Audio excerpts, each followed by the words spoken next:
Salut les gens, voilà, c'était juste pour vous dire qu'avant que la vidéo ne commence, que je ne ferai pas mention des films d'animation de Disney, étant donné que je trouve ça un peu trop facile, parce que les films Disney, ils sont toujours bons. Donc voilà, j'en ferai pas mention. Voilà, bonne vidéo.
Ouais, salut les gens, j'espère que vous allez bien, et on se retrouve donc aujourd'hui pour la fameuse vidéo, le débrief 2018. La vidéo où je vais donc faire le bilan des films que j'ai vus durant cette année. Et franchement, j'étais vraiment impatient de vous faire cette vidéo pour pouvoir parler avec vous donc des films que j'ai vus cette année en deux parties. Donc, si vous vous souvenez de la vidéo de l'année dernière, je vous parle des films. Donc, il y a deux catégories. La film dont ceux j'ai attendu et la film dont ceux j'ai pas attendu. Et dans les films attendus, donc ceux que j'ai bien aimés et ceux qui m'ont déçu. Et dans les films pas attendus, ceux que j'ai bien aimés. Parce que bon, comme j'avais pu le dire dans la vidéo précédente, je peux pas être déçu des films que j'ai pas attendus, quoi. Et ensuite, une catégorie, parce que en fait, dans la vidéo précédente, c'est là que la première vidéo est toujours un petit peu la vidéo prototype, j'ai envie de vous dire. En fait, ça sera les favoris de cette année, quoi. Donc, c'est parti, hein, let's go, hein. Donc pour le premier film que j'ai bien aimé parmi ceux que j'ai attendus, c'était Pitch Perfect 3. À la base, c'était le tout premier opus, c'était Hit Girl, puis à la fin, ils ont décidé de d'intituler le film Pitch Perfect. Voilà, quoi. En gros, c'est un groupe de filles qui fait du beatbox, quoi, qui fait des musiques avec leur bouche. Et du coup, c'était le troisième, donc comme j'avais vu le premier, donc voilà quoi. Je savais que j'étais un petit peu impatient quoi, de le voir quoi. Voilà, pas au point d'un gros blockbuster, mais voilà quoi, c'est toujours appréciable quoi de voir un film où des jolies filles font des trucs avec leur bouche quoi, sans sous-entendu, hein, évidemment, parce que sinon elle laisse tomber quoi. Ensuite, alors là. Black Panther, bien évidemment que j'avais hâte de le voir parce que bon, dernier film avant Avengers Infinity War, film qui introduit un super-héros noir et c'est quand même, enfin après, bon, j'ai envie de vous dire quand même que c'était pas quand même pas le premier super-héros noir qu'on voyait, mais c'est vrai que c'était vraiment le premier film centré sur un personnage africain, quoi. J'allais dire afro-américain, mais voilà, vous m'avez compris, quoi. Ouais, vraiment sympa, bien bien aimé. Et bah, de toute façon, franchement, en plus, il a fait 1 milliard au box-office, quoi. Et en même temps, tellement cool, quoi, ce film, quoi. Mm. Alors, ensuite, Tomb Raider. Alors, c'est vrai que lui aussi, je l'ai attendu et même pas mal suivi, quoi, parce que je me rappelle quand ils étaient un peu en train de faire le casting. Pour moi, je pense que à la limite, je vous mettrai à l'écran. Pour moi, je voyais Megan Boone. Non, pas Megan Boone. Je sais plus comment elle s'appelle, l'actrice. Euh, Enfin, elle s'appelait Megan quelque chose. Je vous mettrai à l'image. Enfin, en vidéo, quoi.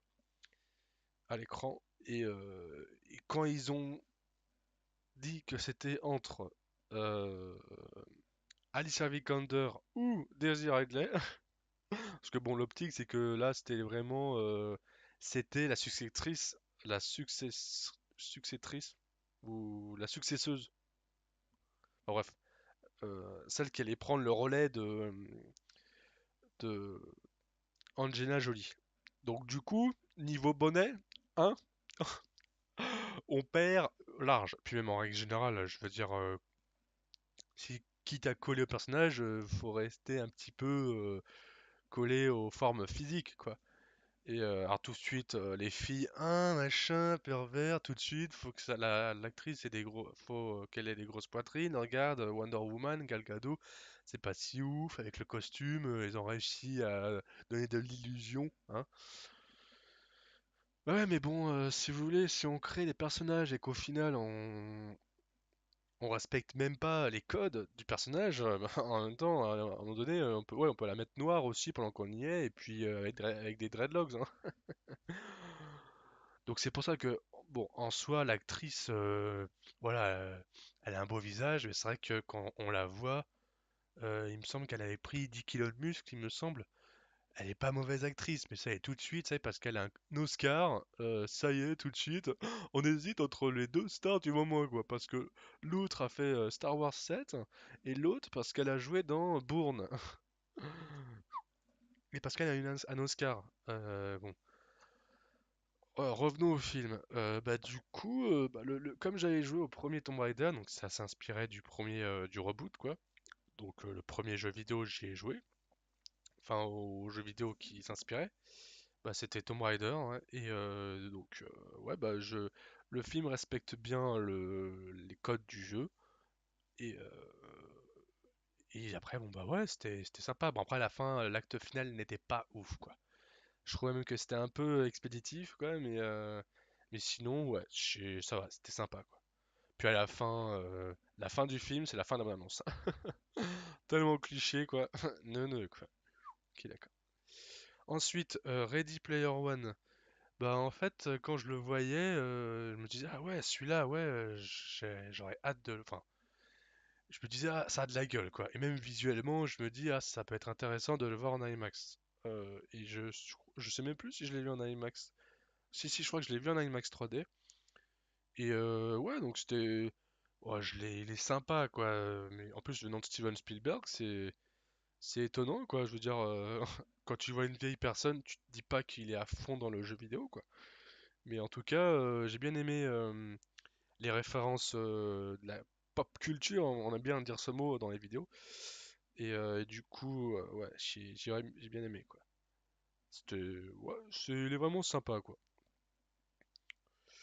Ensuite, alors Red Sparrow, c'est clair que celui-là, quand j'ai vu la bande-annonce, bah, j'avais hâte de le voir, surtout que déjà quand on voyait Jennifer Lawrence, bah de toute façon, dès que je l'ai vue pour la toute première fois dans X-Men le commencement, je me suis dit, oh là là, ah, elle est canon, je vais suivre sa carrière. Puis du coup, quand tu la vois dans Red Sparrow, tu te dis, la vache, ils ont tout compris avec l'actrice. Surtout qu'en plus, c'est un film assez tendax, quoi, assez tendu et chaud, quoi, parce que du coup, l'histoire, c'est qu'en fait, donc à la base une danseuse d'opéra, danseuse ballerine, et à un moment donné, elle a un accident, et du coup, au moment où elle se remet sur pied, genre en gros, elle est contrainte, parce qu'en gros, c'est soit elle mourait, soit elle travaillait pour les services russes, et du coup, après, elle devient genre une espion, et en gros, elle a le rôle d'infiltrer et de réussir à avoir la confiance d'un agent américain. Et du coup, c'est vrai que c'est assez chaud, quoi. C'est vrai que j'ai vraiment bien aimé le film. Et c'est vrai que même, enfin, c'est vraiment un film très tendu et très suspense, tu vois. Très chaud, quoi. Enfin, vous avez compris, quoi. Non, franchement, il y a pas mal de suspense. C'est vrai que j'ai pas d'autres détails, mais c'est vrai que il est pas mal, quoi. Ouais, ça, le moineau. Parce que je regarde l'affiche en même temps. Il s'appelle comme ça, le moineau. Et ouais, franchement, ouais, il y a du suspense. C'est très, ouais, c'est très thriller, quoi. Mais ouais, c'est pas mal, quoi. C'est bien, comment on pourrait dire, décousu ou ouais, enfin voilà, quoi. Je vais pas trop m'éterniser sur le film, mais c'est vrai que c'est hard et franchement, elle joue très bien le rôle. Et on la découvre un peu sous un nouveau visage parce qu'entre les X-Men et les X-Men, bah, c'est vrai que c'est un film vraiment, on la voit sous un nouveau visage et c'est pas mal, quoi. Ensuite, ah bah, Avengers Infinity War. Oh, enfin, ce film, franchement, qui ne l'a pas attendu? Sérieusement, quoi. Je veux dire, Avengers Infinity War, quoi. Franchement, les gens qui ne peuvent pas blairer ce film, je ne comprends pas. Parce qu'en fait, être dans les films que les gosses de mon âge, enfin, je veux dire, qui ont mon âge, quand ils étaient petits, ce qu'ils regardaient à la télé, c'était les Transformers et les super-héros. Donc Spider-Man, Batman et Superman, Batman et Spider-Man. Et le truc, c'est que quand t'es gosse, t'as qu'une seule envie, c'est de voir donc des robots se transformer et des films où les super-héros sont ensemble. Et quand les super-héros sont ensemble, c'est genre beaucoup, quoi. Et là, Avengers Infinity War, c'est le premier film à proposer au moins 20 super-héros dans le même film, quoi. Alors bon, c'est vrai que quand on le voit à l'écran, ils sont tous divisés suite à les événements de Civil War. Mais donc du coup, on va dire que le rêve, il a à moitié, comment on dit déjà, exaucé. Parce qu'en fait, ils seront tous réunis dans Avengers Endgame. Mais quand même, pour l'attente qui est, franchement, on a été bien servi. Et franchement, c'était un kiff de ouf de voir ce film, quoi. Même si, bon, peut-être que j'en parlerai plus tard, même s'il y a quelques défauts, hein. J'espère que je n'oublierai pas, hein. Vous me faites penser? Voilà, je sais que vous pourrez pas m'y faire penser parce que j'enregistre, quoi. Mais bon, vous avez compris, quoi. Donc Avengers Infinity War, je l'ai kiffé de ouf et j'attends la suite avec impatience.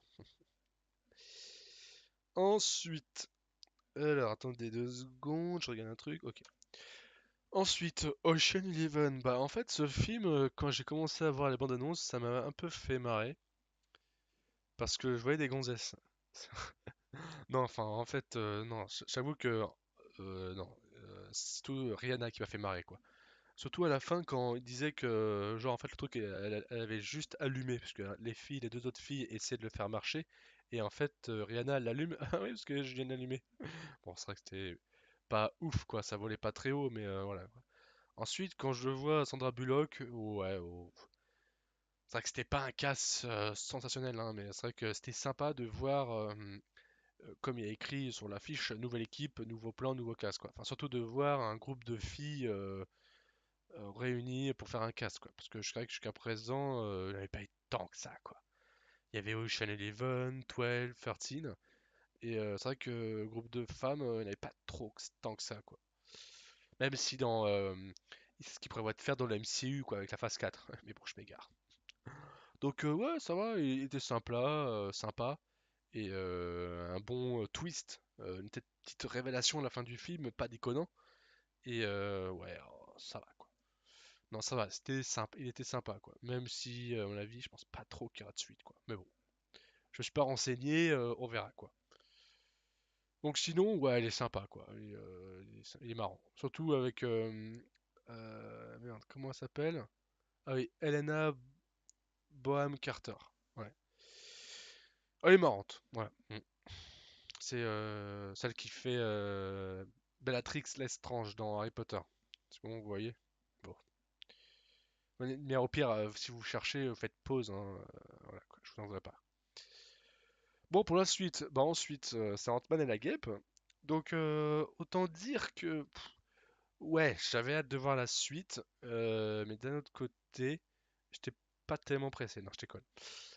Non, si, en fait, j'étais pressé, oui et non, quoi. C'est vrai que après avoir vu Black Panther et Avengers Infinity War, on va dire que niveau film, on était au top, quoi, tu vois. Tu redescends avec Ant-Man, avec le film, ouais, tu le vois parce que bon, faut que ça se complète avec, faut que tu comprennes, faut que tu le voies pour comprendre la suite, quoi. Donc tu vas le voir, et puis c'est un Marvel Studio, donc tu risques pas d'être déçu. Mais c'est vrai que c'était pas. Enfin, on a su un peu plus. En fait, c'est une suite d'Ant-Man, à proprement parler, quoi. C'est une suite d'Ant-Man parce qu'on en découvre un peu plus sur le champ quantique et ensuite, bah, c'est à la quête pour retrouver la mère de Hope, quoi. Donc, et puis en même temps, ça introduit du coup la guêpe, quoi. Hope Van Dyne, quoi. Mm. Donc oui, il est sympa, mais voilà, quoi. J'ai mis dans bien aimé parce que bon, bah voilà, quoi. Je veux dire, comme j'ai dit, enfin, il est pas ouf, quoi, mais il est sympa, quoi. C'est un bon divertissement, quoi. Oh là là, tu sais, c'est le genre de commentaires que tu vois, tu sais, sur le ciné, un bon divertissement, quoi. Bah, c'est vrai qu'il est, comme je dis, il est pas ouf, mais faut comprendre, faut le voir pour comprendre la MCU, quoi. Bon, allez, on continue. Equalizer 2, bah, en fait, je me rappelle, le premier, je crois qu'il était sorti en 2014 avec Denzel Washington, et c'était vraiment une surprise de ouf, quoi. Un peu comme si c'était Flash, vous voyez, sauf que c'est un peu, bah, notre époque, quoi. Et, euh, et en plus, ça colle tellement bien au personnage, quoi. Là, pour le 2, du coup, je sais même plus combien de temps ça se déroule après le premier. Un peu déçu qu'il n'y ait pas Chloé Grace Moretz dedans. Mais bon, voilà quoi. Je l'ai trouvé sympa, quoi. Un bon divertissement aussi. Bah, c'est vrai que j'aime bien l'acteur Denzel Washington. Et ouais, quoi. Donc c'est vrai que rien de trop à redire dessus, quoi. Ensuite, alors Un peuple et son roi. Alors du coup, ouais, je l'ai quand même mis parce que en fait, c'est le genre de film où le cinéma français ont du mal à faire des films dans ce genre, tu vois. Parce que en fait, c'est ça que je pensais avant de faire la vidéo et que je me suis dit j'avais hâte de vous en parler parce que le problème avec les films français, c'est qu'ils n'arrivent pas à prendre des putains de risques, tu vois, à utiliser des effets spéciaux. L'année dernière, pour la vidéo Le Débrief 2017, j'avais mis Seul tout. Non, c'était juste Seul. Le film Seul, pourquoi? Parce qu'ils avaient utilisé des effets spéciaux. Bon, voilà. Et parce que c'était le film où il y avait, c'était Paris vide, quoi. Et c'est pour ça en fait que je pense à Seul Tout, parce que bah, Seul et Seul Tout, c'était deux films où il y avait plus personne dans les rues, quoi. Et même Seul Tout, ils avaient réussi à faire un Paris sans personne, quoi. Donc Seul, le film Seul qui était l'année dernière, sorti l'année dernière, donc c'était un peu vrai dans le même style. Et là, bon, c'est pas un film où il y a personne, mais c'est un film où qui relate à l'époque de la Révolution française, quoi. Et ça qui m'énerve, c'est que la France, c'est un pays riche en événements historiques, avec donc les monuments historiques ici, et bah on n'en fait pas en fait. On fait pas de films trop, on fait pas trop de films là-dessus, et, et ça m'énerve parce que faut toujours faire des films, soit des comédies, soit des thrillers. Et le problème, c'est que ce qui m'énerve, c'est que les films français, donc ok, on fait des films de comédie. Alors bon, c'est vrai que le film qui a fait le plus d'entrées, c'est un film de comédie, parce qu'au final, bon, bah, les Français aiment bien aller au cinéma pour se changer les idées et voir oublier leurs problèmes de la réalité. Mais c'est aussi bien que putains de réalisateurs, tels que Louis Leterrier, mais bon, voilà, au moins il a fait, enfin c'était après un film américain, mais a fait un film avec des effets spéciaux. Et Luc Besson qui a fait donc Valérian avec leur production. Et il a fait aussi, je sais plus comment il s'appelle, Lockout, je crois. Et donc du coup, le réalisateur qui est là, qui a réalisé ce film, je vois pas le nom du réalisateur. Mais en tout cas, voilà, je suis allé le voir. Alors bon, un peu déçu parce qu'on n'a pas trop vu. C'était des plans larges, non, des plans de près. Et du coup, bon, bah, on voyait la Bastille en train d'être démolie. Mais voilà quoi, je veux dire, c'était à l'époque de la Révolution française avec la guillotine et tout ce qui s'ensuit. Et ça m'énerve parce que bon, au final, bon bah voilà, je veux dire, ils n'ont pas eu trop de budget, mais ils ont fait avec les moyens pour être nous plonger en 1792 quoi. Et c'était génial quoi. Et je trouve ça dommage quoi, qu'il n'y ait pas tant de films que ça, alors que bah c'est cool quoi en fait. C'est génial quoi. Surtout que moi j'adore l'histoire. Et même si vous n'êtes pas trop film, enfin si vous enfin, vous êtes pas trop histoire, mais franchement, voilà quoi, c'est vraiment cool quoi, de voir des films à cette époque. Je suis trop con, c'était en plein milieu de l'affiche, un film de Pierre Scholler quoi.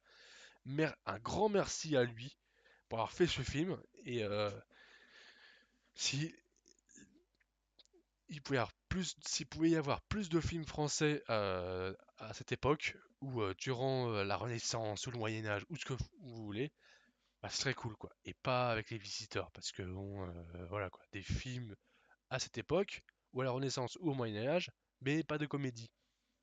Des films dramatiques, quoi, ou historiques. Voilà. Donc voilà, je l'ai mis parce que, bon, même si il y avait les moyens qui faisaient que c'était un peu compliqué de filmer sur des plans larges à cette époque, étant donné que, bon, voilà, ils n'avaient pas avoir les moyens pour le faire à l'ordinateur, mais je l'ai bien aimé pour le contexte. Voilà, donc si vous aimez l'histoire et les films historiques, je vous le recommande. Parce qu'en gros, c'est un peu l'actualité de ce moment, quoi. Voilà. Suivant. Ah oui, alors A Star is Born. Alors en fait, ce film, génial parce qu'il est sorti le 3 octobre. Et il est encore en salle. Alors ok, d'accord, je comprends que bon, il y a un syndrome 69, ok. Bradley Cooper qui chante comme un dieu, et l'actrice, enfin, la chanteuse Lady Gaga qui joue comme une déesse. Alors je comprends bien, tu vois, parce que je comprends bien. En plus, au départ, moi je pensais que c'était un genre un biopic, genre la naissance, quand il disait A Star is Born, je pensais que c'était genre les origines de Lady Gaga. Mais alors pas du tout. Et alors à moins que je me trompe, hein, vous me direz dans les commentaires. Mais finalement, a priori, c'est pas ça. C'est pas le début de. Enfin, parce que bon, d'un autre côté, je pensais, parce que comme du coup, à chaque fois, dans le film, elle dit ouais, et les gens aiment pas mon nez, ils les trouvent trop gros, et que du coup, c'est pour ça qu'elle se maquillait. Donc, Lady Gaga, quand on l'a connue, elle aimait bien se maquiller, se mettre des trucs sur les visages, voilà quoi. Finalement, a priori, non, donc je me suis pas à nouveau renseigné dessus. Donc, mais je crois que c'est pas lié à ça, quoi. Donc, voilà. En tout cas, bon, voilà, le film j'ai bien aimé parce que j'avoue que la performance qu'elle fait bah, Bradley Cooper quand il chante et Lady Gaga quand elle joue est excellente, quoi, et bien. Mais voilà, quoi, je veux dire, ça fait 9 semaines qu'il est au cinéma. C'est bon, quoi, faut couper là. Mais sinon, oui, il est bien, il est bien. Ensuite, Venom. Bah, c'est vrai que, étant donné que c'est un film particulier, étant donné que, comme vous le savez, il y a eu la première trilogie de Sam Raimi avec Spider-Man que tout le monde idolâtre. Et ensuite, il y a eu les deux films de The Amazing Spider-Man 2 qui respectaient un peu plus les comics. Malheureusement, quand tu respectes les comics, ça marche moins bien. Donc, le premier a été pas mal, et le deuxième mitigé. Enfin, moi en tout cas, moi les deux j'ai bien aimé parce que ça respectait les comics, quoi. Et malheureusement, en respectant les comics, même dans le 2. Bon, c'est vrai que dans le 2, quand ils ont vu que le premier marchait bien, ils se sont fait oh la vache, vas-y, on basse-lance les méchants, on met Electro, on met Venom, et on met quoi d'autre? Je sais même plus ce qu'ils avaient mis. Mais non, il y avait déjà deux. Ils ont mis deux méchants. Allez! Du coup, qu'est-ce qui s'est produit? Ils n'avaient pas fait un reboot, parce que sinon ça allait faire redondant. Et du coup, ils ont fait un deal avec MCU, avec Marvel Studios, pour introduire Spider-Man dans leur univers, avec Spider-Man Incoming. Et du coup, ils ont enfin décidé de faire un projet Venom, Sony. Et du coup, ils peuvent pas mettre l'araignée sur le torse, vu que Venom est créé via Spider-Man, via Peter Parker. Du coup, sur le Venom, il n'y a pas le logo. Ils ont dû faire autrement pour l'origine. Bon, après, voilà, je veux dire, l'origine qu'ils ont mis dans le film, c'est un peu quand même. Bon, c'est juste qu'ils sont pas passés par la case Peter Parker, Spider-Man, quoi. Mais sinon, après, oui, c'est clair que le symbiote provient de l'espace, quoi, d'une pierre météorologique, d'une météorite. Ouais. Je sais pas pourquoi j'ai voulu employer des termes un peu trop scientifiques à mon goût, mais voilà, quoi. Donc c'est vrai que le film est pas mal, surtout qu'au départ c'était un film à réaction à Logan. Même pas, attends, c'était un film réaction à Deadpool. Et ensuite il y a eu Logan, mais même si Logan et Deadpool sont de la même production et de la même maison, vu que c'est de la Fox. Et au départ, Venom, ça devait être un dernier moins de 12 ans. Et genre, un mois avant, ils décident de mettre tout public. Bon, après, voilà quoi. Bah, c'est vrai que d'un autre côté, ils ont décidé de mettre tout public pour être sûr de se faire plus de sous. Bah là, à l'heure actuelle, ça a dépassé au box-office Suicide Squad. Et ouais, les gens, je crois qu'ils sont au moins, ils doivent être à 900 millions là. Et du coup, je vous mettrai à la limite au box-office, enfin, à l'écran, combien il est actuellement. Bon, je mettrai au 29 décembre, hein, parce que bon, je vais pas à chaque fois modifier pour toutes les dates, hein. Mais il me semble bien qu'il a passé Suicide Squad, quoi. Donc c'est pour vous dire, quoi. Donc sinon, ouais, c'était sympa, même si, bon, il n'y avait pas trop de sang, mais c'était marrant de voir Venom manger des têtes. C'est marrant, quoi. Tu vois les têtes qui partent des corps sans sang. Ouais, c'est... En même temps, c'est comme dans Black Panther, hein, quand il l'égorge alors qu'il n'y a pas de sang. C'est aussi très réaliste, tout ça. Donc sinon, ouais, bien aimé en plus. Bon, je suis désolé, je vous spoil, bonbon. Ouais, ça c'est pour Halloween, ça. Quand la blonde, là, je sais pas, Gwen Stacy, je crois. Elle était avec le Venom. Comment je trouvais ça trop sexy, quoi. Mais j'avoue, c'était bien pensé, quoi. Mm. Même, je crois même qu'il dit le Venom, ouais, j'adore son parfum, je crois. Enfin, je sais plus. Ouais, donc sinon, ouais, j'ai bien aimé, quoi. Je l'attendais pour voir et je m'attendais, je la trouve, ouais, je pensais que ça allait flopper, mais alors pas du tout, quoi. Donc il prévoit déjà une suite, quoi. Je m'en rien, quoi. Ouais, parce qu'en gros, il y avait un truc comme quoi, si genre ça marchait, Sony allait récupérer Spider-Man dans leur univers, mais ce serait pas trop une bonne idée, quoi. Mais sinon, ouais, ouais, il était sympa, quoi. Voilà. Bon alors, bah, Bohemian Rhapsody. Bah, j'avoue, encore une fois, quand j'ai vu la bande-annonce, hein, parce que bon, la plupart des films, il y en a quelques-uns que j'ai attendus. Enfin, mais en règle générale, c'était surtout quand je vois les bandes annonces, quoi. Parce que bon, si vous voulez, en 2017, je savais pas qu'il allait avoir un film sur Queen, quoi. Donc c'est vraiment ciblé, quoi. Les films que j'attends vraiment, quoi. Ensuite, donc Bohemian Rhapsody, bah c'est clair que j'ai carrément bien aimé, quoi. J'ai failli le voir en IMAX, mais je l'ai pas vu. Et encore à l'heure actuelle, il est encore au cinéma et je me tâte encore à aller le voir, hein, pour une quatrième fois. Mais comme je sais qu'il y avait d'autres films à aller voir, du coup, bah, je l'ai vu que trois fois, quoi. Oui, parce que bon, voilà, vous savez, je suis illimité, quoi. Carte illimitée. Oh, excusez-moi. Donc, ouais, Bohemian Rhapsody, ouais, j'ai vraiment bien aimé. Surtout qu'en plus, je me suis renseigné un petit peu. Au départ, ça devait être Sacha Baron Cohen. Et finalement, en 2013, il a décidé de quitter le projet. Et finalement, c'est. D'ailleurs, je sais même plus comment il s'appelle le mec qui joue du coup. C'est pas Rami Malek, je crois. Un truc du genre. Et du coup, ouais. Bah, ma mère qui me fait ouais, il lui ressemble vachement. Alors que, bon, ça aurait été Sacha Baron Cohen, ça colle encore plus avec le personnage, quoi. Enfin voilà, quoi.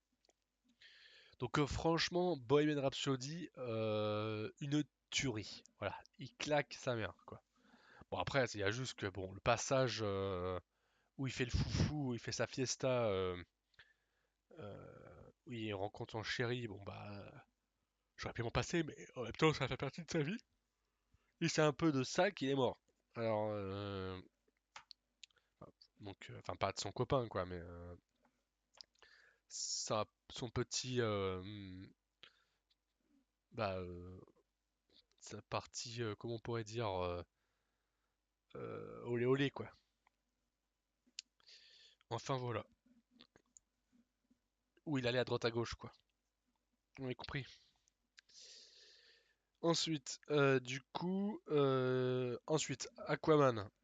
Bah ouais, je l'ai mis parce que bon, même si bon, c'est un film quand même assez particulier quoi.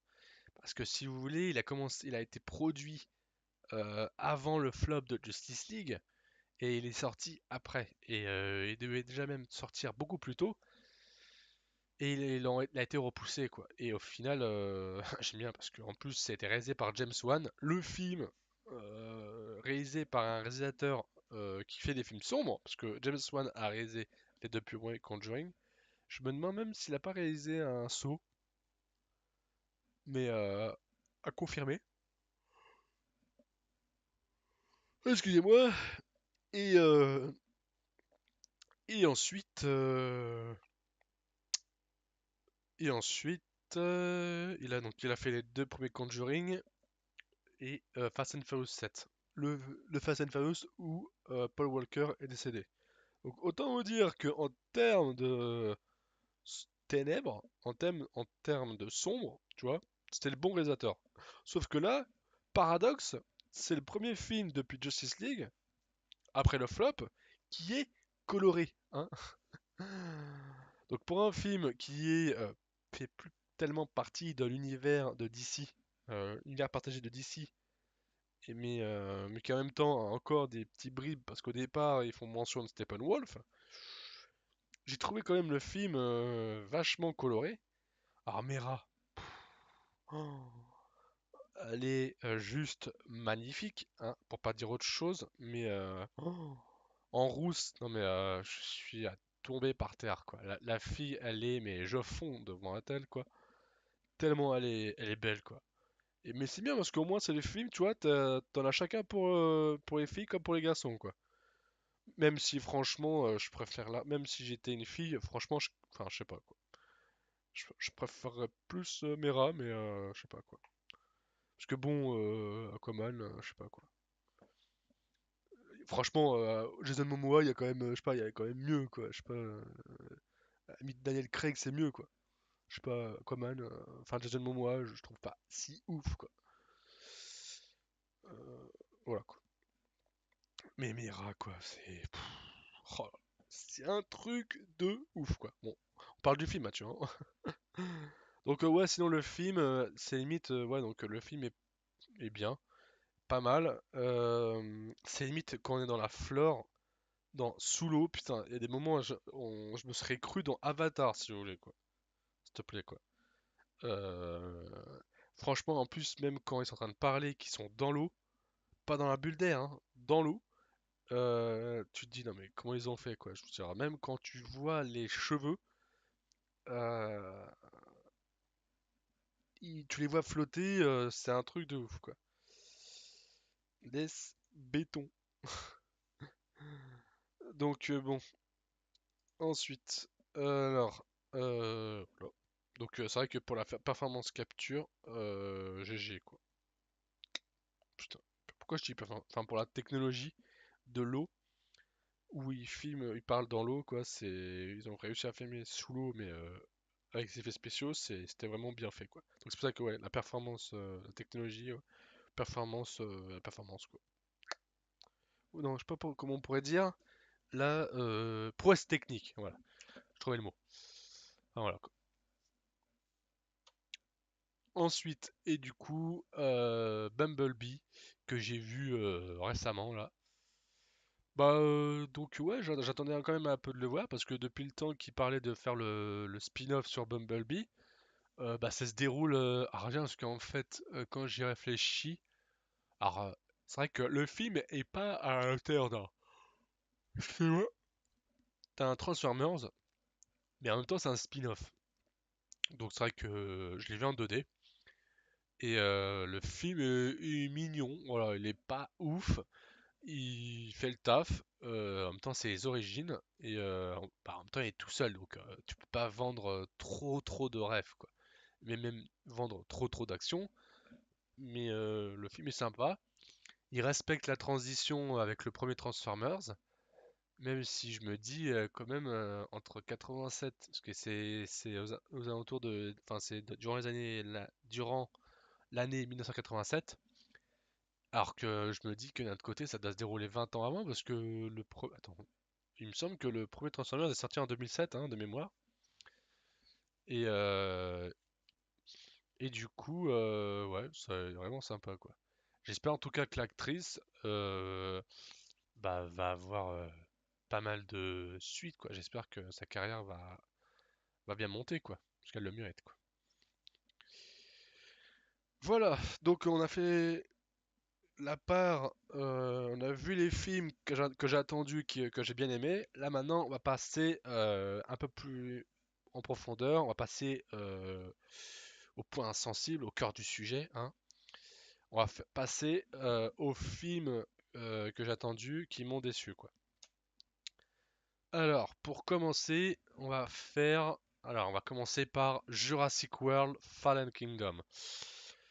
Bah ouais, parce que si vous voulez, quand j'ai attendu le film, donc ça c'est vraiment, là vous allez voir vraiment les films, vraiment que avant même qu'on passe à l'année suivante, donc en 2018, que j'attendais vraiment quoi. Donc en gros ça faisait minimum un an que j'attendais quoi.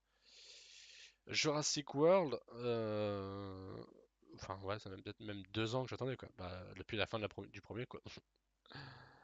Quand j'ai vu la bande-annonce, j'ai fait ouais bon ça peut être intéressant, ça y est, ils décident enfin de prendre le large, de quitter cette île en sorte en référence d'hommage quoi, en, en hommage quoi au premier Jurassic Park quoi, et que ça y est enfin ils décident de faire quelque chose de nouveau quoi, d'aller vers de l'inédit. Donc le coup du volcan, pourquoi pas, parce que ça fait un peu comme si c'était la vie reprend toujours ses droits, un petit peu référence à la fin des dinosaures, quoi, avec la météorite, sauf que là, c'est pas une météorite, c'est un volcan qui entre en éruption.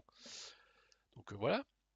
Sauf qu'ensuite, quand du coup, en fait, tu quittes l'île, mais en fait, ça, les mecs qui récupèrent les dinosaures pour ensuite les emmener dans une maison, et pour nous apprendre ensuite qu'ils ont fait un nouveau méchant.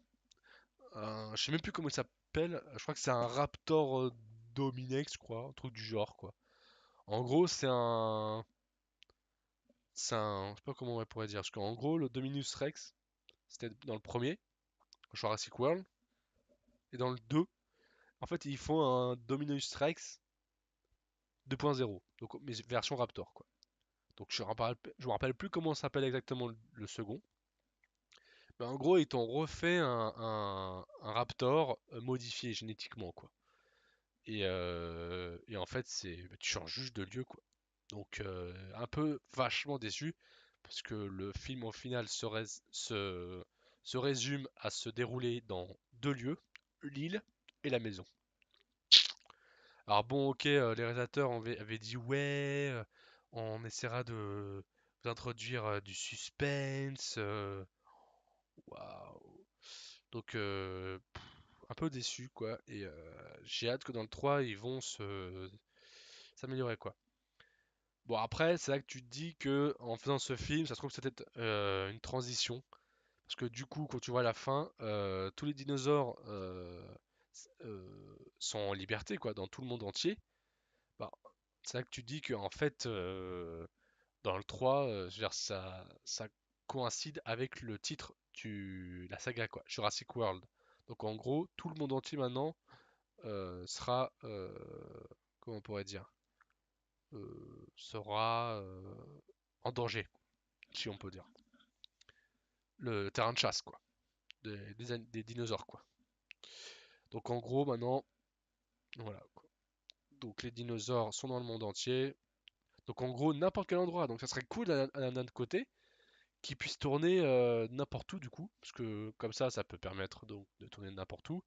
Qu'il y ait des dinosaures, voire des T-Rex dans Paris. Ça serait cool quoi. Genre un T-Rex qui va sur la Tour Eiffel quoi. Ou genre j'allais dire Notre-Dame, mais l'Arc de Triomphe au pire. Ouais. Ouais, j'avoue, ça serait l'idée, serait cool parce que là, tu me mets un T-Rex ou un Raptor dans. Attends, musée du Louvre. Attends, franchement, je sais pas pour vous, quand vous vous rappelez les Raptors dans le musée, dans le premier Jurassic Park, c'était kiffant quand tu voyais les ombres des Raptors. Là, tu fais ça au musée du Louvre ou à Versailles. Oh, ce serait génial, quoi. Donc là, pour le coup, s'ils peuvent faire ça dans Jurassic World 3, alors là, franchement, ça serait cool parce que nous aussi, on aimerait bien avoir des scènes dans Paris, quoi. C'est bon quoi. À chaque fois qu'il y a des trucs catastrophes, ils évitent Paris parce que Paris a été occupé. C'est bon quoi. Je veux dire, la prescription quoi. Ok, ça fait 75 ans, mais c'est bon quoi. Merde, c'est bon, c'est bon quoi. Hein? Quand il y a des rébellions, c'est que c'est chez nous ça que ça se passe. Hein. Genre gilet jaune, hein, c'est nous. Hein. Alors c'est bon quoi. Ah ouh. Bon allez, on continue. Ensuite, alors, merde, attends, ça me fait penser à un truc. Non, parce que j'ai pensé à un film et en fait, je pensais que c'était dans les films attendus, bien aimés, mais en fait non, c'est un film que j'ai pas attendu. J'ai eu chaud. C'est pour ça que je me suis dit merde, j'ai pas parlé de ce film, putain, je l'ai vu, pourtant j'ai bien aimé. Mais c'est bon, c'est bon, je l'ai pas oublié, c'est bon. Donc du coup, Pacific Rim Uprising. Alors le premier,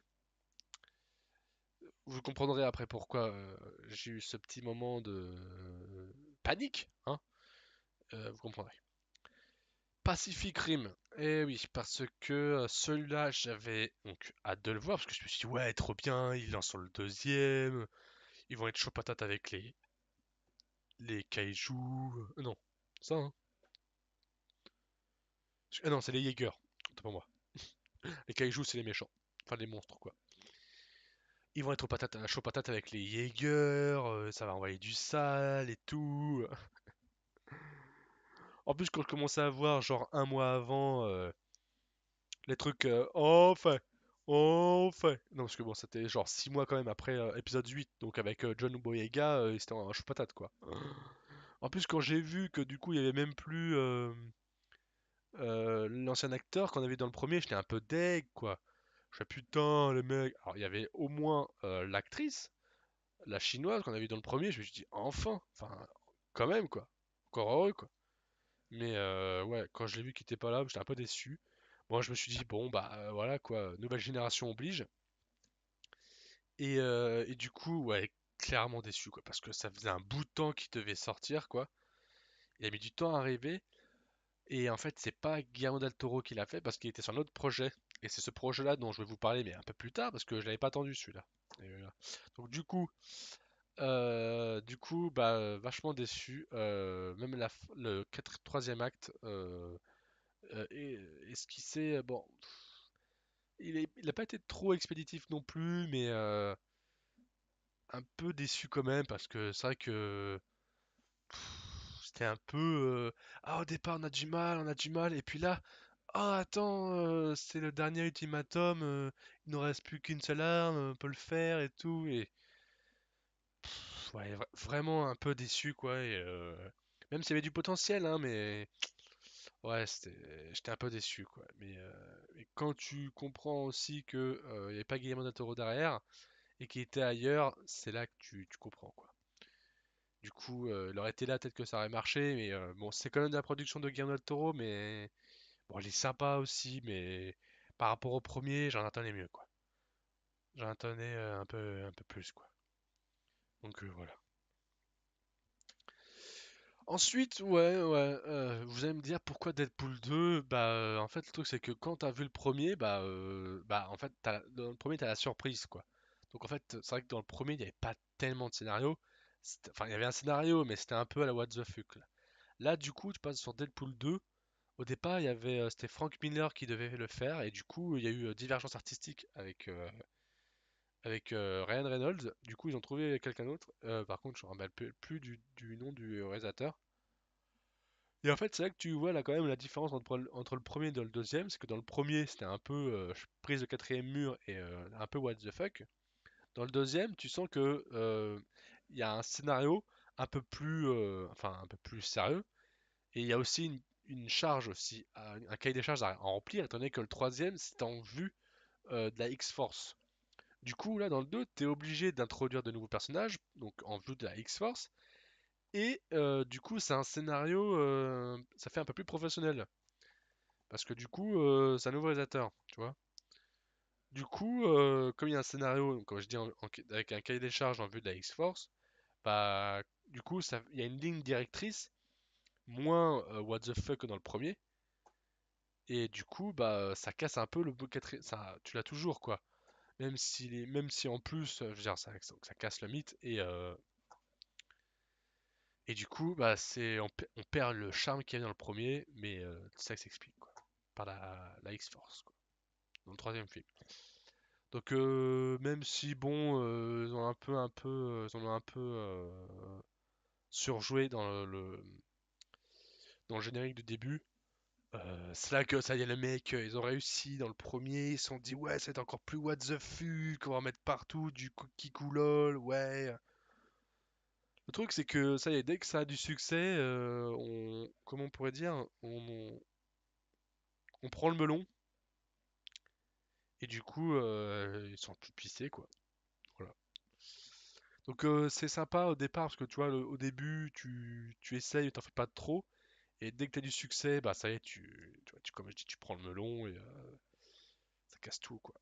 Bon, après, c'est sympa parce qu'à un moment donné, comme il est sorti donc le 16 mai, 2 semaines après la sortie d'Avengers, Infinity War, bah j'aime bien quand il fait ouais, à un moment donné, enfin, vas-y mollo Thanos. Et même que dans la bande-annonce, à un moment donné, il disait ouais, vas-y mollo sur la haine Thanos. Mais ça, ils l'ont retiré pour éviter de d'envoyer une vanne sur Disney, quoi. Il me semble que c'est un truc dans ce genre, quoi, dans ce style. Donc voilà, donc j'ai été sympa, mais il m'a quand même déçu, quoi.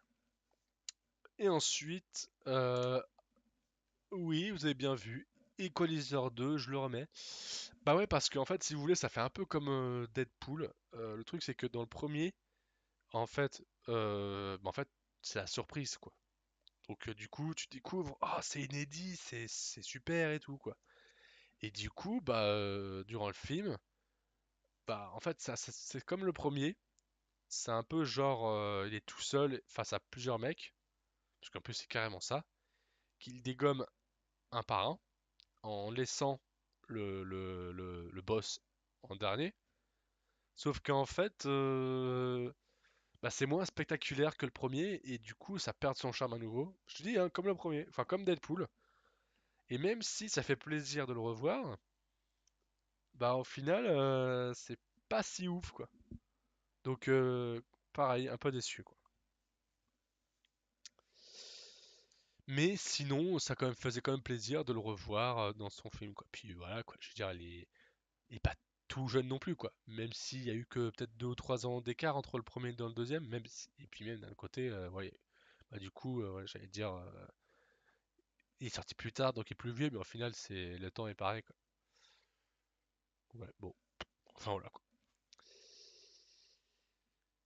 Alors, ensuite, bah alors là, les crimes de Grindelwald, les animaux fantastiques. Celui-là aussi, je l'attendais. Ça faisait 2 ans que j'attendais, hein, depuis la fin du premier. En même temps, ils te font un cliffhanger en mode ah, du coup, ils ont oublié le gars. Je sais même plus comment il s'appelle. Et du coup, t'as la blonde qui va le revoir. Et là, du coup, il sourit. on a compris qu'il s'en rappelle d'elle, qu'il se rappelle d'elle. Et du coup, je vois le deuxième, t'es content de les retrouver. Mais quand en même temps, dans les Animaux Fantastiques, on te met les crimes de Grindelwald, tu t'attends à voir du sale, tu t'attends à voir des crimes. Et qu'est-ce que tu... Il y a combien de crimes dans le 2? Un seul. Et le pire, c'est que c'est même pas Grindelwald qui le tue. Ok, c'est un de ses bras droits, donc c'était une femme. Mais je viens de te dire, hein, en fait, t'as que de la gueule, en fait, Grindelwald. En fait, tu te fais causer, quoi. T'as que de la gueule, quoi. En fait, t'as rien dans le froc, quoi. Et en fait, apparemment, c'est une transition. Donc ça fait un peu comme la vengeance de Malthazar, quoi, avec les Arthur et les Minimoy, quoi. En gros, c'est une transition et il va faire du sale dans le 3, quoi. Ouais, mais alors du coup, tu appelles pas le film Le Cri de Grindelwald parce que ça sert à rien, quoi. Enfin, voilà, quoi. Donc, ouais, c'était sympa. En plus, je me suis dit, ouais, Johnny Depp, je le connais, il fait du sale, j'ai vu pas mal de ses films. En plus, c'est crimes, ça va être violent. Niet, nada, walou, que dalle. Les crimes, on sait pas où ils sont. Il y a des effets spéciaux, ok. Et on se fait chier. Hein? Hein, c'est longuet à en mourir. Ouais, pas parce que je suis un petit peu malade, ok? Mais voilà quoi, je veux dire, j'arrive à exprimer ce que je veux. Et tu vois que là, ce crime, c'était mal. Ce film, c'était un crime. Hein? Le mec a pété un câble, quoi. Donc bon, voilà, les crimes de Grindelwald, je l'ai un peu en travers de la gorge, quoi. Encore obligé d'attendre 2 ans pour avoir un film qui chou patate, quoi. Donc voilà, voilà. Donc voilà. Bah du coup, on a fini avec les films attendus qui m'ont déçu. On va donc maintenant passer aux films que j'ai bien aimés, mais dont je n'ai pas attendu. C'est cool, hein? Donc on va commencer par... En même temps, bon, c'était pas le premier film, mais quand j'ai vu Le Grand Jeu, en plus d'après une incroyable histoire vraie, avec Jessica Chastain, non mais bon, enfin voilà quoi. Entre Mera et Jessica Chastain, avec les rousses, non mais moi franchement, si je tombe pas avec une rousse, je ne comprends pas quoi. Enfin bon, j'aime bien Jessica Chastain, je l'ai découverte dans Zero Dark Thirty, toi-même tu sais, je suis pas une brebis, blablabla. Enfin voilà. Le grand jeu, donc en fait c'est une fille qui au départ c'est une secrétaire, elle gère la finance de son boss et finalement et en même temps elle aide du coup à faire les comptes dans le Joker, enfin leur jeu de poker quoi je crois. Mais du coup en fait à chaque fois on lui fait des pourboires et c'est limite elle se faisait plus avec les pourboires qu'elle recevait qu'avec ce que son boss lui filait par soir, enfin ou par mois quoi, enfin par mois quoi. Du coup, bah, son boss lui fait, bon, par contre, je suis désolé, j'arrête de te payer parce que tu te fais plus de sous en un soir que avec ce que je te file par le mois, quoi. Donc elle était trop deg, puis à la fin, bah, elle a fini par concurrencer son boss et à se faire encore plus de thunes, pardon. Et puis voilà, quoi.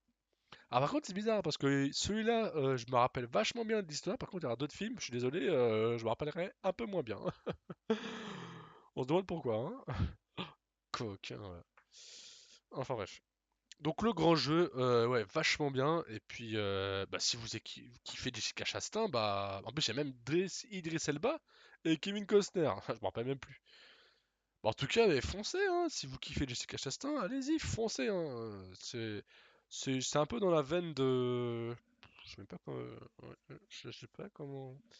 Ouais, j'avoue, je sais pas trop quoi mettre comme titre, enfin comme vous faire part de films similaires, mais je vois pas trop quoi. Enfin bon, en tout cas, ça sera son premier dans son genre, quoi. Enfin voilà, donc le grand jeu, pas mal, quoi, j'avoue, kiffé, quoi. Ensuite, alors celui-là, quand j'ai vu, franchement, pour être sincère avec vous, être franc, spontané, quand j'ai vu l'affiche, je me suis dit, ouais, bah, c'est bon, les mecs, ils ont mis Chris Pratt, c'est un film de guerre lambda, vas-y, on te balance, c'est la star de Thor dans le MCU, venez le voir dans un film de guerre, ça va être génial, il est dedans et il trouve quoi. me suis dit, bon, bah, j'ai vu Chris Pratt, ok, un film de guerre, ok, quoi. Bon, bah, ça passe, quoi. Je vais aller le voir. Et finalement, je sais même plus s'ils en parlent dans la bande-annonce. J'ai pas revu la bande-annonce parce que bon, si je devais avoir toutes les bandes-annonces de tous les films dont ceux je devais vous parler, j'aurais pas fini. Et même là, à ce temps-là, j'aurais même pas encore commencé la vidéo. J'ai regardé le film et en fait, j'ai décidé de vous en parler. Mais j'allais vous en parler, mais bref.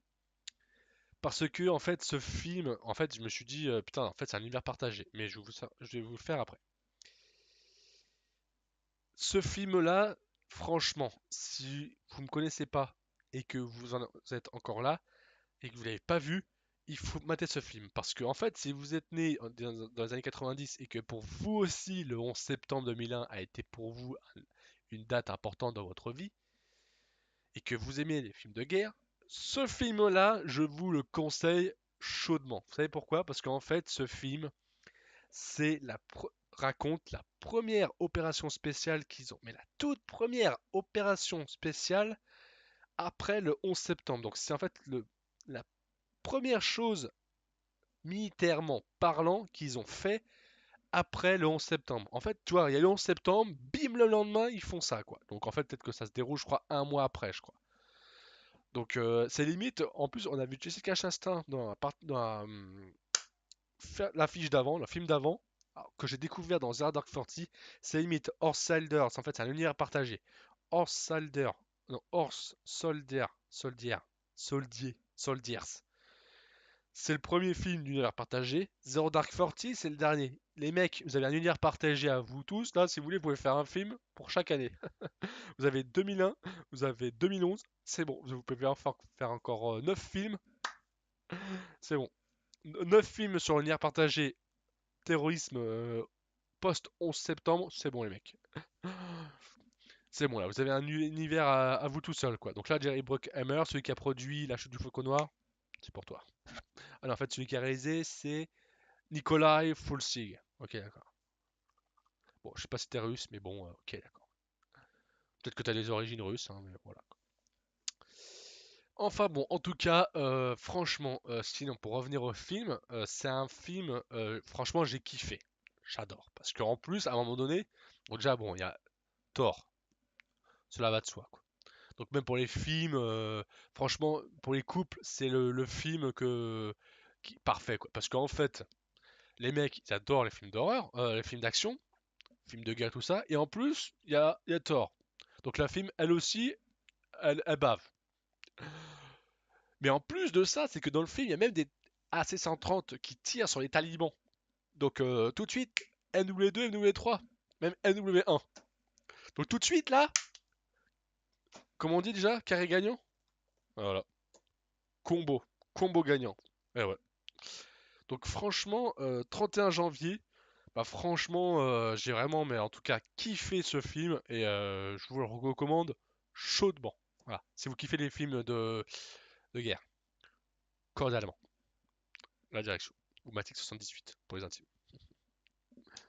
Ensuite, alors ouais, rappeler, ouais, parce que je me suis rappelé aussi qu'il fallait que je vous parle d'un truc d'Avengers Infinity War, mais voilà quoi, faut pas que j'oublie. La forme de l'eau.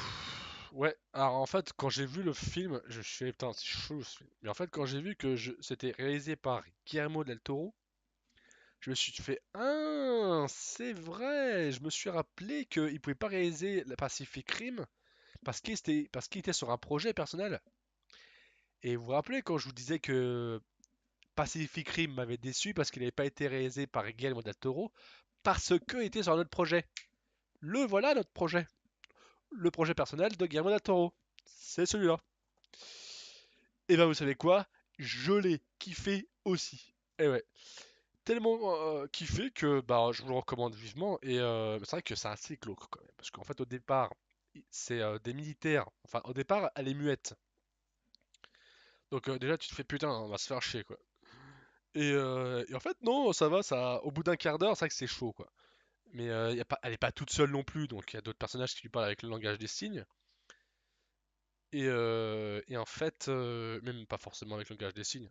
Et ensuite, parce qu'en fait, c'est une femme de ménage, et à un moment donné, elle tombe, parce qu'elle travaille dans un laboratoire, et Et je crois en plus dedans, il y a l'acteur qui a joué Zod. Ouais. Dans Man of Steel. Et à un moment donné, elle fait la connaissance de. Enfin, la connaissance. Enfin, elle découvre une créature, quoi. Parce qu'en fait, bah, c'est celui qui a fait le labyrinthe de Pan, quoi. Et Hellboy. Donc, du coup, niveau costume, vous voyez un peu à quoi il ressemble, le mec. Tu vois. Ouais, vous voyez le mec bleu dans Hellboy 2? Bah, voilà, c'est lui. Et du coup, alors déjà, bon, certainement que la créature est en costume, quoi. Cela va de soi, quoi. Mais en plus de ça, en post-prod, il rajoute des effets lumineux. Donc, du coup, tu te dis, waouh, c'est trop beau, quoi. Et mais là, c'est là que tu te dis que vaut mieux même pas imaginer comment ils font pour faire la chose, quoi. Du coup, donc franchement, ouais, j'ai vraiment bien aimé. Et il y a des montagnes russes, c'est une histoire d'amour. Moi aussi, à mes heures perdues, je suis un romantique. Et du coup, bah, j'ai vraiment kiffé aussi. Donc du coup, c'est là que je comprends. Ah, je comprends voilà pourquoi Pacific Rim 2, c'était de la merde. Guillermo del Toro était ailleurs. Et c'est pour ça, parce que du coup, si Guillermo del Toro avait réalisé Pacific Rim 2, ça serait un chef-d'œuvre. Voilà, mais du coup, comme c'est pas lui qui l'a réalisé, voilà. Il a réalisé ça. Alors, du coup, on peut voir qu'il a réalisé, enfin, il a écrit avec Vanessa Taylor. Vanessa, que je remercie et que je salue chaudement. Mais, et du coup, bah ouais, je l'ai kiffé quoi. Donc, si vous aimez les films fantastiques et les films de Guillermo del Toro colorés, parce que bon, faut dire ce qui est quand même, les films de Guillermo del Toro sont colorés. Il y a du rouge, il y a du jaune en règle générale, hein. Il y a du bleu là pour le coup. Enfin voilà. Donc du coup, la forme de l'eau, The Shape of Water, fantastique. Je peux pas dire mieux, hein. Voilà quoi. Non, enfin ça c'est le Parisien, mais c'est pas un journal cinéma. Donc du coup, moi, ouais, j'avoue, il est bien. Je vous dis pas comment ça se finit à la fin, mais c'est glauque. Non, ça va, il est sympa. Franchement, il est, je sais pas comment, il est génial. Voilà, il est pas mal. J'ai vraiment bien aimé quoi. Mm, mm, mm. Je vais pas dire excellent, mais ouais, il est vraiment, c'est un bon film. Voilà. On est au-dessus du bien-aimé. Ouais. Je dis bien-aimé, mais bon, vous m'avez compris quoi. Il est sympa. Il est cool. Ouais. Je me calme, parce que là, il faut que je redescende là. Ok, parce qu'on n'a pas fini là. Ensuite, le labyrinthe. Le remède mortel. Parce que attends, je sais même pas encore combien j'en suis là. Ah ouais, d'accord, ok. Chaud. Du coup, le labyrinthe. Le remède mortel. Alors, du coup, putain, laisse tomber quoi. Ça fait un petit moment que je cause quoi. Laisse tomber. Bref. Ensuite, le labyrinthe mortel. Donc en fait, du coup, le troisième, putain, le deuxième, je m'étais vraiment fait chier. Un truc de ouf. C'est pour ça que tu dis qu'en fait, c'était aussi une transition. Et du coup, le remède mortel, bah en fait, je n'entendais rien quoi. Parce que je me suis dit, bon bah le deuxième, je me suis fait un peu chier. Puis entre-temps, il y a eu American Assassin. Là, tu le retrouves dans le remède mortel du labyrinthe, la saga quoi. Et tu te dis, ah ouais, c'est lui qui avait fait American Assassin. Putain, laisse tomber, il est hors de d'ado quoi. Je m'en de rien. Et du coup, non, j'avais vraiment bien aimé. Donc voilà quoi. Donc bah du coup, bah ouais, vraiment kiffé de ouf. Et bah, je vous le recommande vraiment vivement quoi. Euh, Bah, du coup, je sais pas si je spoil ou pas, mais ah la fille, évidemment qu'elle est trop belle. En plus, j'ai vu qu'elle était mariée. Je suis trop dingue. Le mec qui aurait voulu se mettre avec, bah elle est trop belle en même temps. Je suis désolé, un beau visage. Et la fin, elle est nulle quoi. Voilà. Non mais voilà quoi, ça finit bien et mais pas pour tout le monde quoi. Voilà, donc il est sympa, il est bien. Ça finit bien la trilogie quoi. Ensuite, Lady Bird. Du coup, bah, en fait, je me rappelle plus trop du film. Je sais qu'en fait, elle faisait un peu sa life au lycée, je crois. Mais c'est vrai que autant le grand jeu, je me rappelle vachement bien. Autant la Lady Bird, je sais qu'en fait, elle est avec, elle a un boulot à elle. Elle vit encore chez ses parents. Et à la fin, elle finit par retourner chez elle. Et finalement, elle l'appelle Lady Bird. Donc voilà quoi. Je me rappelle plus trop du film, mais je sais que j'ai bien aimé. Voilà. Donc je vous le recommande aussi, mais ouais, quoi. Je me rappelle plus trop du film, mais juste que ouais, voilà, ce que je vous ai dit, voilà. Bon ensuite, Escobar, bah ouais, parce qu'en fait c'est réalisé avec, c'est avec donc Javier Bardem et Penelope Cruz, et bah, en fait il me semble qu'il y avait déjà eu un film Escobar, non? Je sais plus. Mais en tout cas, j'ai bien aimé le film, et oubliez tout ce que vous croyez savoir. Ah, c'est vrai que c'était un peu chaud quoi, mais ils ont bien raconté ce qui lui est arrivé quoi, et son biopic, et je vous le conseille aussi, ouais. Donc voilà. Et puis voilà quoi. Donc rien d'autre. Donc c'est un biopic sur Escobar, donc j'ai rien d'autre de spécial à vous dire quoi. Donc il est pas mal aussi, quoi. Ensuite, Midnight Sun, ouais j'ai bien aimé. Et bah, ça faisait plaisir en fait, même si je suis un peu, j'aurais préféré que ça dure un chouïa plus longtemps. Mais la fille en fait qui ne peut pas être au contact du soleil. Donc ça faisait un petit peu plaisir de retrouver un peu un film bah, entre guillemets adolescent. Et, ouais, franchement, s'il fallait que je le remate, sans souci, quoi. Et c'est vraiment agréable, quoi. Donc j'ai vraiment passé un bon moment devant ce film, quoi. Donc je vous le recommande aussi. Ensuite, alors là, Sans un bruit, alors ça a vraiment été un film génial. Et parce que en fait, je l'ai découvert lors d'une soirée passionnée avec dans les cinémas Pathé Gaumont. Et en fait, ça fait un peu comme avec La Forme de l'eau. Sauf que là, c'est carrément beaucoup plus intense parce que là, du coup, c'est vraiment, il y a pas un bruit, quoi. Et du coup, même pendant le premier quart d'heure, tu te dis putain, laisse tomber. Tu te dis putain, ça va être comme ça pendant tout le film. Non, vous avez causé à un moment donné. Mais il parle pas souvent. Et mais sinon, le film était vraiment génial et je vous le recommande même vivement, quoi. Donc voilà, quoi.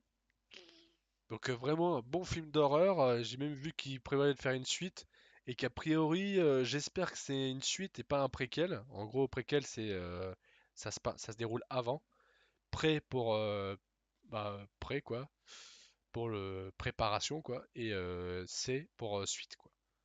Voilà. En rigole quand on dit séquelles, c'est parce que tu vois, quand t'as un accident, t'as des séquelles parce que c'est la suite quoi. Tu les as après l'accident. Alors après, c'est préparation. Tu prépares pour le début. Oui, voilà. Bon, c'est un peu dans ce style, quoi. Donc en tout cas, ouais, sans un bruit, vraiment top, quoi. Enfin voilà. Ensuite, Mamma Mia, ouais, bah en fait j'avais vu le premier en streaming, et ça a été compliqué pour le voir le tout premier parce que donc je l'ai vu en streaming 10 ans après. Alors je vous raconte pas le streaming, quoi, la tête du vidéo, enfin du film, quoi. Mais c'est vrai qu'à l'époque j'avais pensé aller le voir, mais je l'ai pas vu. Et du coup les années ont passé et quand j'ai vu qu'elle a un ah Mamma Mia 2. Et du coup, bah, comme il y a Amanda Seyfried dedans, qui est pas trop mal non plus, mais qui même en 10 ans a pas mal vieilli, mais pas trop non plus. Et ben, même à la fin, quand même, je l'ai mis parce que c'est vrai que à la fin, quand il y a la belle-mère qui arrive, c'est vrai que ça vaut le coup d'œil, quoi. Et le coup d'oreille aussi. Donc, je vous le recommande. Ah oui, puis aussi Lily James qui est dedans. Oh my gosh. Oh, elle est trop belle aussi. Et pourtant, je l'ai pas vu venir celle-là, hein. Enfin, si, un petit peu. Ensuite, Mission Impossible Fallout. Bon bah voilà quoi. Je l'ai pas. C'est vrai que j'ai pas trop attendu parce que je me suis dit ouais encore un Mission Impossible. Youhou. Par contre, il fallait pas déconner quoi. Bon, c'est vrai qu'il y avait aussi, ils ont tourné dans Paris grâce au fait que Luc Besson a demandé à ce que la politique, la loi pour filmer à Paris, pour que ça puisse coûter moins cher. Du coup, t'as tous les films, tous les Américains qui sont mis à tourner en France. 15h17 à Paris. Bon, c'est vrai que j'en ai pas parlé celui-là parce que bon, ça valait pas le coup d'en vous en parler.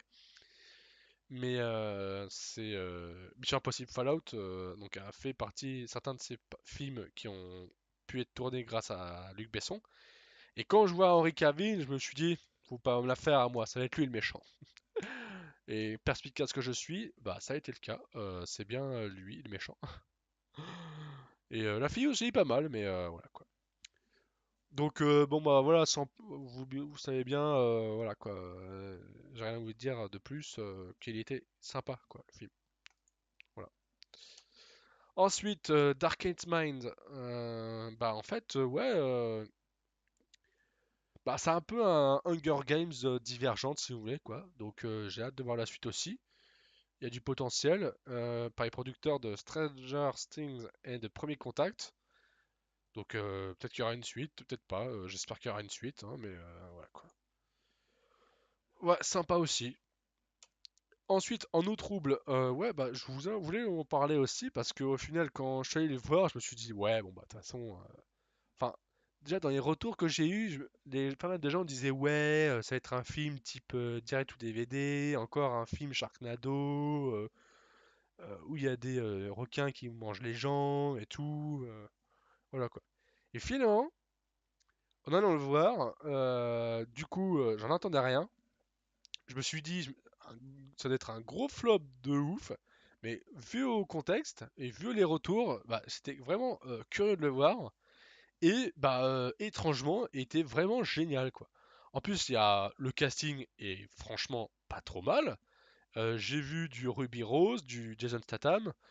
J'ai vu aussi le mec qui joue dans Fear the Walking Dead, le métis.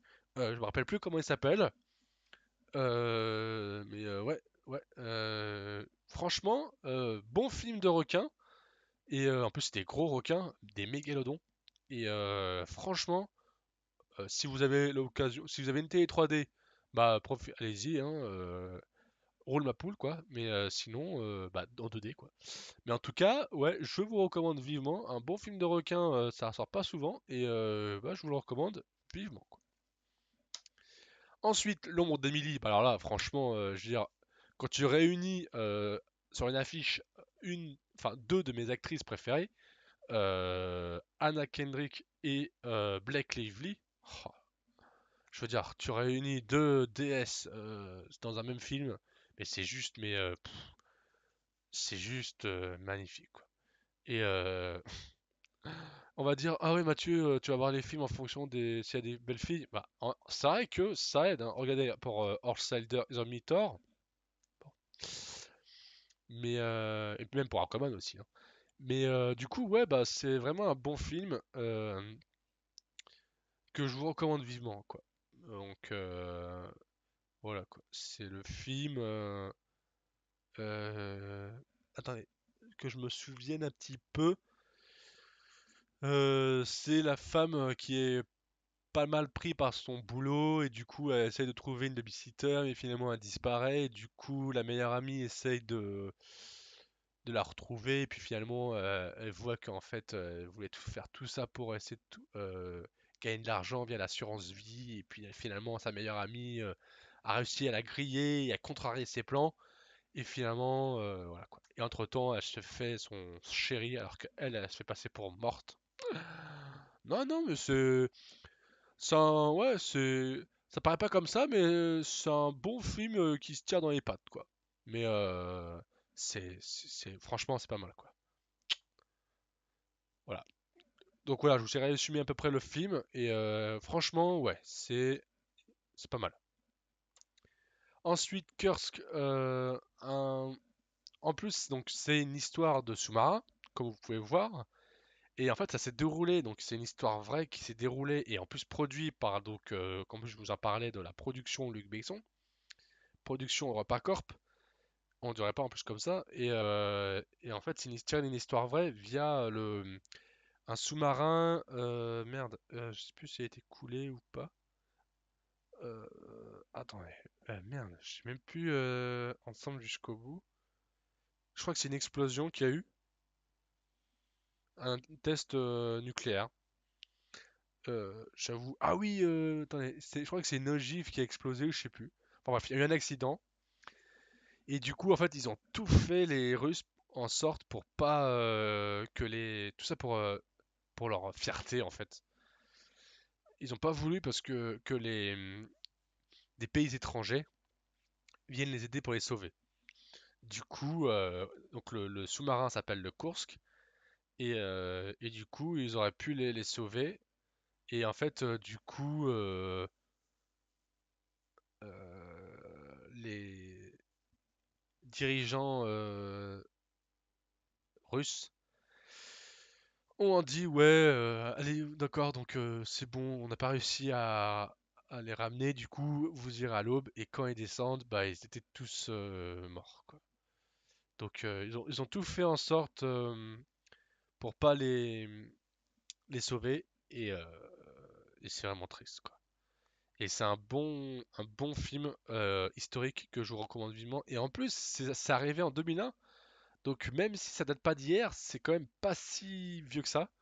Ça a quand même 17 ans, bien 18 ans maintenant si on regarde ça en 2019, mais ouais, c'est vraiment ballot, quoi. Mais en tout cas, c'est un très bon film, quoi. Et quand tu vois des films comme ça, tu te dis, bon bah voilà, hein, Production EuropaCorp, vous voyez, vous en pouvez faire des bons films, hein. Vous avez les moyens, n'en faites pas chier, hein, quoi, allemand. Donc du coup, comme on était dans les films sous-marins, on continue. Un film tout récent aussi, donc je viens de voir, Hunter Killer. Par contre là, c'est pas tiré d'une histoire vraie, c'est totalement inventé. Et j'ai pas été le voir parce que c'est écrit Fast and Furious, hein. C'est pas vrai, c'est menti. C'est vrai qu'ensuite, quand tu vois le film, tu vois quand même un petit peu. Bah, en fait, au lieu que ce soit une course-poursuite de voiture, c'est une course-poursuite de sous-marin. Non mais vous rigolez, c'est ça en plus, hein. Mais ouais, c'est vraiment un bon film avec Gerard Butler dedans. Et même Gary Oldman, quand j'ai vu le mec, j'ai fait ah, mais t'as joué dans Batman, toi? Oh, je te connais. Enfin voilà quoi. Bon, on a fini avec donc les films attendus, les films pas attendus que j'ai bien aimés. Et donc maintenant, on va passer aux films favoris. Donc déjà, non, c'est pas là, excusez-moi. On va commencer par le film, donc déjà, dans mes favoris de 2018, le film Sans un bruit. Ouais, ouais, parce que franchement, bah en fait c'est dingue parce que quand tu vois le titre Sans un bruit, tu dis bon bah ok d'accord, c'est un film où faut pas faire de bruit quoi. Mais quand tu commences le film et qu'au départ bon y a pas trop de bruit, tu te dis bon bah ok, c'est le générique, c'est normal quoi. Mais qu'au final, que au bout des 5 premières, même 10 premières minutes, tu dis punaise, mais en fait il y a vraiment pas de son, tu te dis putain, ça va être comme ça pendant tout le film. Au bout d'un quart d'heure, 20 minutes, tu te dis bon ok, j'ai compris, ça va se dérouler comme ça, ok. Un film euh, original, comme on n'en voit pas assez souvent. Et oh, donc, quand je dis original, quoi, bah, franchement, il était vraiment pas mal et vraiment surpris et vraiment bah, cool, quoi. Vraiment, j'ai bien aimé le concept et c'est vraiment cool, quoi. Ça me rappelle un petit peu 10 ans en arrière avec Cloverfield, mais d'un autre genre. Mais là, ça rajoute un film d'horreur, mais sans un bruit. Et ouais, c'est vraiment pas mal, quoi. Ensuite, évidemment, la forme de l'eau, hein, cela va de soi, les gens. Parce que franchement, je veux dire, en fait, je l'ai mis parce que c'est vraiment donc déjà un film romantique.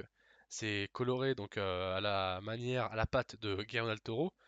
Et puis en plus, avec la créature, tu te dis des fois si c'est pas genre performance capture ou si c'est un costume. Bon, après, connaissant Guillermo del Toro, tu sais que c'est un costume et que derrière, ensuite en post-prod, il rajoute euh, les effets lumineux, tout ça. Et le pire, c'est que, ou même le mieux, c'est que si en fait au final le mec il est juste avec un costume tout gris avec les points, tu sais les carrés là et les triangles, et qu'en fait quand tout est à la motion capture, bah moi je me dirais mais GG quoi, parce que là franchement pour que ça soit si réaliste que ça, dans le cas où ça serait vraiment en fait ça quoi. Parce que franchement, quand tu vois le truc, tu dis bon bah ok d'accord c'est un costume quoi. Mais si c'était tout était fait à la motion capture par ordinateur, bah alors là franchement je leur tirerais mon chapeau quoi. Le coup de mon chapeau quoi. Enfin voilà quoi. Vous avez compris. Ensuite, bah j'ai mis du coup aussi Red Sparrow parce que franchement en fait ça permet de voir euh, Jennifer Lawrence, autre que dans un blockbuster. Bon, c'est vrai qu'il y a eu Passenger aussi, mais ça c'était l'année dernière, je crois, ou il y a 2 ans. Mais là, on la découvre vraiment sous un nouveau visage. On la voit même sous des scènes de torture et même des scènes très délicates, quoi. Pas forcément torture, mais d'autres scènes. Et puis, enfin voilà, quoi. Le jeu d'acteur est vraiment bon et j'ai vraiment bien aimé, quoi. Puis surtout que le casting est pas mal et voilà, quoi. Donc c'est pour ça que pour cette année-là, je voulais vraiment mettre ce film dans mes favoris, quoi. Ensuite, bah, Bohemian Rhapsody, clairement, quoi, parce que franchement, bah, en fait, ici et là, j'ai pas tellement grandi avec Queen, même si, comme je dis, ici et là, j'ai pas mal des fois, enfin des fois pas mal, des fois, je vais y arriver, grandi avec des musiques que j'entendais ici et là, mais au final, bon, bah voilà quoi, je connaissais Queen, mais enfin, je m'y intéressais pas plus que ça. Là, du coup, quand j'ai vu le film qui allait sortir, et la bande-annonce m'a vraiment fait envie, et du coup, j'ai voulu m'intéresser un petit peu au personnage et au groupe, et, et à tel point que j'ai failli acheter l'album, hein, mais voilà quoi. En tout cas, c'est un film qui mérite d'être vu, et franchement, c'est un beau biopic quoi. Ensuite, bah, j'ai mis Earl Shoulder quoi, parce que franchement, pour un film où en fait c'est vraiment important pour moi quoi, parce que à l- au moment où il y a eu le 11 septembre 2001, j'avais 11 ans. Et ça m'a marqué dans ma vie. Et du coup, savoir qu'en fait ce film, ça a été la première opération spéciale en réaction du 11 septembre, bah, je trouve que c'est vraiment important. Tout comme bah, Zero Dark Thirty, quoi. Et surtout qu'en plus, en termes de film d'action, on s'ennuie pas trop. Et puis voilà, quoi. Je veux dire, il y a Chris Pratt, donc enfin, ça aide, quoi. Mais en tout cas, c'était vraiment. Ah non, Chris Pratt. Chris Hemsworth, pardon. Enfin voilà, comme j'ai dit, c'est un bon film de guerre, quoi. Suite, et avec le contexte qui va avec. Enfin, le contexte n'est pas bon, mais en tout cas, le contexte dans le film était vraiment important, quoi. Avec de gros enjeux, quoi. Et ce n'est pas fini parce que vous allez vous dire, alors Mathieu, tu vas toujours pas parler de ce film? Et oui, ça y est, j'en parle. Et le dernier film de favori 2018, c'est donc Avengers Infinity War. Et oui, j'allais pas l'oublier, hein, voyons. C'est quand même un petit peu le film qu'on a beaucoup attendu cette année. Et bah, c'est clair que j'étais vraiment impatient de le voir. Et bah, clairement, franchement, quand tu le vois, je veux dire, et que t'en ressors et que t'arrêtes de voir la suite, enfin, même s'ils sont divisés dans le film, mais t'es vachement content de le voir. Et puis bah voilà quoi, ça envoie du pâté et puis là t'as hâte de voir la suite quoi et c'est chaud patate quoi. Donc bah voilà, en tout cas j'espère que les gens vous avez kiffé cette vidéo le débrief 2018. En tout cas n'hésitez pas à mettre un like et un commentaire, à partager la vidéo. Donc voilà, donc j'avais pensé aussi vous faire parler, vous faire part des films que j'attends en 2019, mais bon, pour certains d'entre eux, vous le savez quoi. Puis je me dis que déjà que la vidéo est longue, j'avais pas en rajouter encore une couche quoi. Surtout qu'en plus d'ici là, je risque peut-être, enfin il y a peut-être des films que je risque d'oublier quoi. Donc c'est pour ça que je préfère pas dire les films que j'attends quoi. Même s'il y a surtout Glass et Avengers Endgame. Voilà. Bon, en tout cas, les gens, je vous fais des gros bisous. Comme je vous ai dit, n'hésitez pas à mettre un like et un commentaire pour la vidéo le débrief 2018. Je vous souhaite une bonne fin d'année, tous mes vœux de bonheur, et puis à l'année prochaine. Allez, salut.